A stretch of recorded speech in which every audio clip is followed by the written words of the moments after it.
Jamie, talking about the Bills, talking to Sean McDermott, did you come away from that discussion feeling any differently about Damien Harris and or James Cook?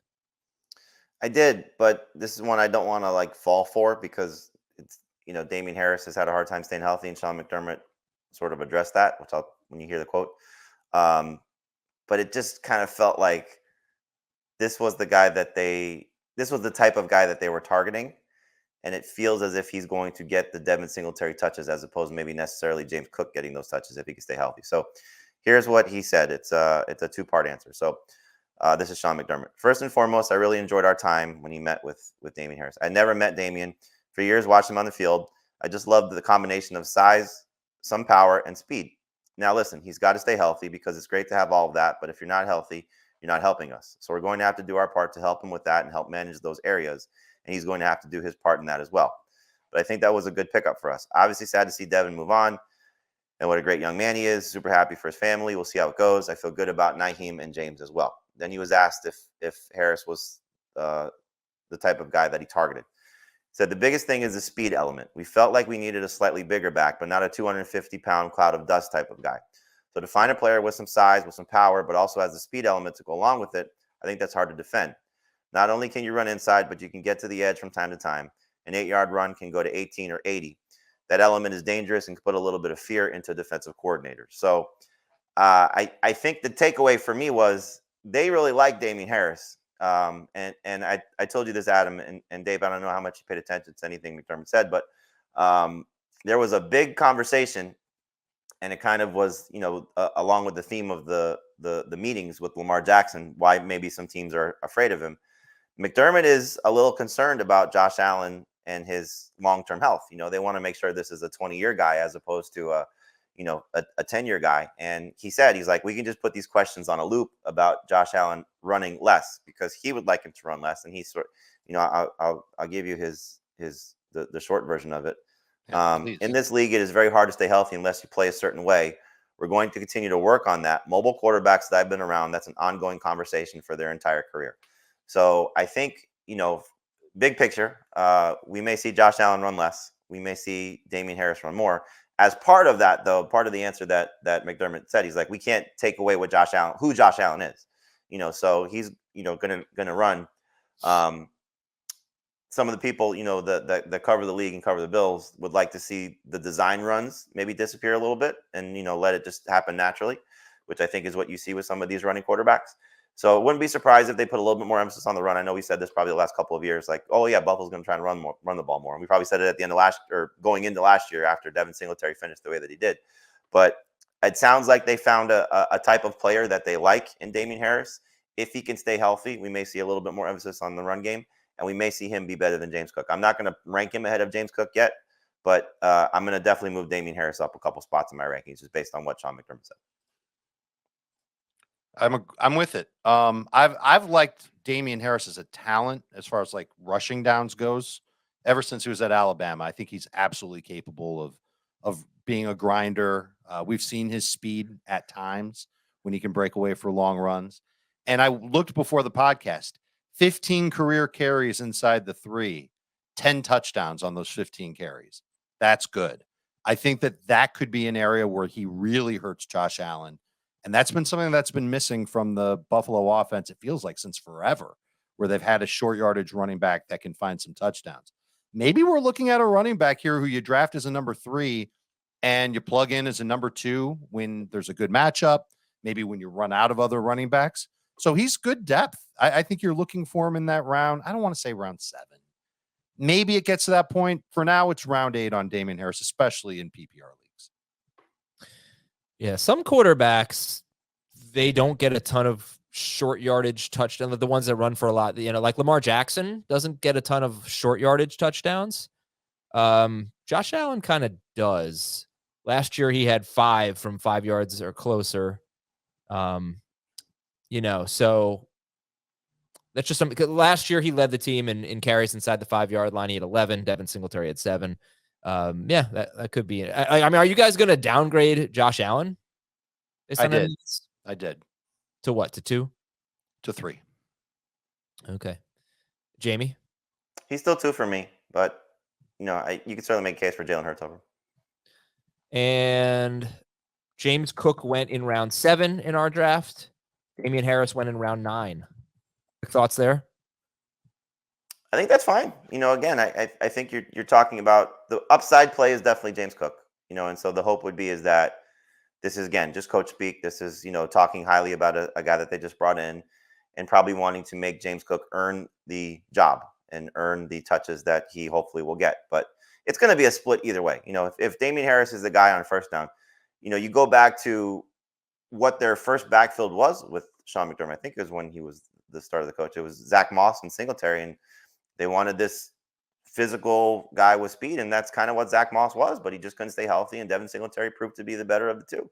And so I wouldn't be surprised if James Cook is the better of the two, just based on A, knowing the system, being there already, B, the pedigree hopefully standing out a little bit. Not that, as Dave alluded to, Damien Harris doesn't have a good enough pedigree, but there's a reason why he was sort of displaced last year. Couldn't stay healthy, and then Ramondre Stevenson proved to be the better of the two. And then I think hopefully James Cook will prove to be the better of the two. But I think just in terms of for fantasy managers, as Dave alluded to, getting a guy like Damien Harris on your bench is not a bad move to make at all. You don't want to overspend for him. You don't want to have too many high expectations for him. But it would not be a huge surprise if for a 4 or 5 games, you hear me say this a lot, the pocket that Damien Harris is the guy there, he could be a starting fantasy option for you. All right, we got one more kind of bigger topic to talk about, and that is Ken Walker. Ken Walker had 27 catches in 15 games. After Rashad Penny's injury, Ken Walker was the number 6 running back in half PPR, number 9 in full PPR, and on a per-game basis, he was right around 9 or 10 in both formats. So he had a great year, but in order to be a true stud, you have to catch a lot of passes. I don't know, not necessarily you could go the Derrick Henry route, but it helps. What did Pete Carroll say about Ken Walker's role in the passing game, Jamie? I'll save you the Pete Carroll. He's the greatest player ever scenario. Great in practice, but it was a typical Pete Carroll answer when I asked him just his thoughts on Ken Walker in general. But I said, what does he have to do? What is he going to show you in year 2? And he said, he'll get a lot better. He'll be more accurate with the opportunities and knowing the situations, maximizing his shots when he gets them. We'll get the ball more, throwing it to him. I think he's going to make a really big step from his rookie year. He'll definitely make it. He's got a great mentality about it. And so the thing that stood out to me, and he talked about this in the other part of the answer, was his ability to catch the ball. And I think, just that's the next thing for him is, can he be more involved in the passing game? And we've talked a lot about this with Seattle running backs and certainly now with 2 quarterbacks during the Pete Carroll tenure. Russell Wilson didn't throw to his backs a lot, whether it was Marshawn Lynch or Chris Carson. Geno Smith did not throw to his running backs a lot, maybe a little bit more than Russ did.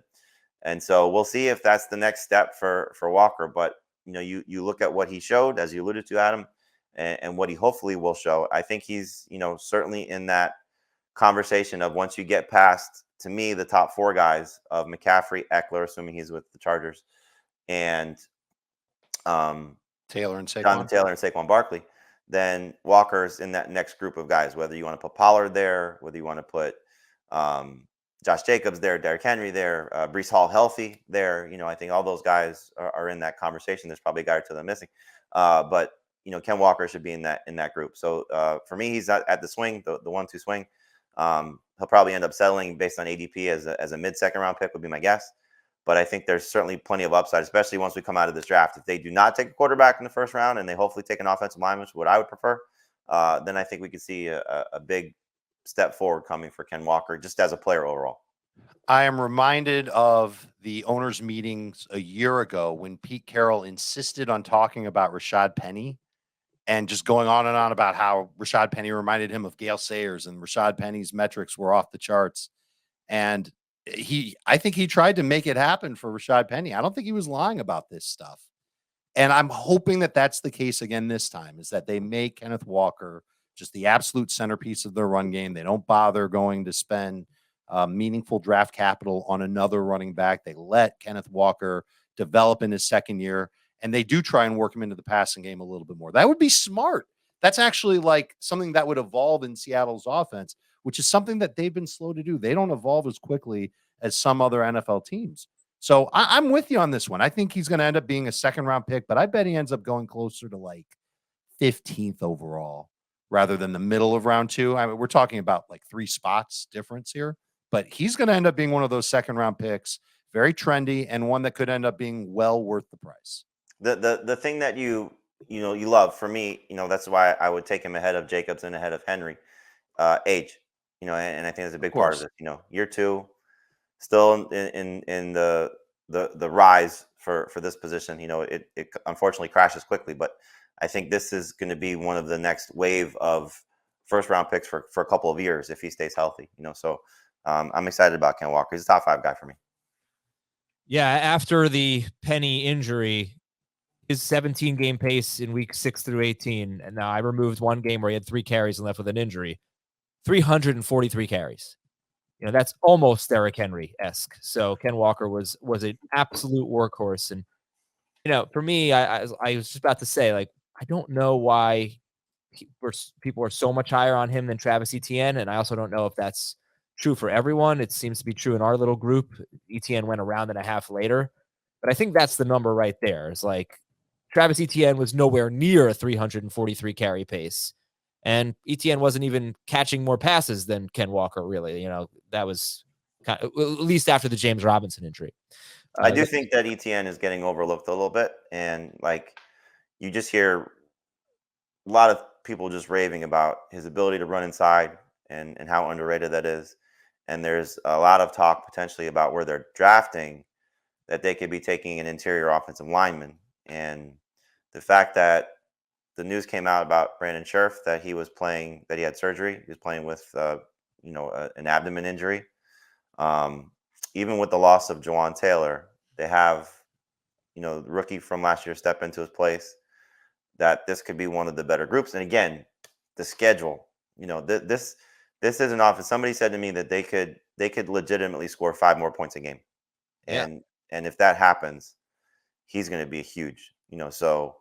I initially, when I first did my second version of rankings, put Etienne behind Henry and behind Jacobs, just because I think I was a little bit too down on those 2 guys in particular. Jacobs is a little hard for me to figure right now, just because of the motivation of the contract year. But I think at this point, for the way that I feel about the position and just the youth, that I would probably feel more comfortable with Etienne than those guys.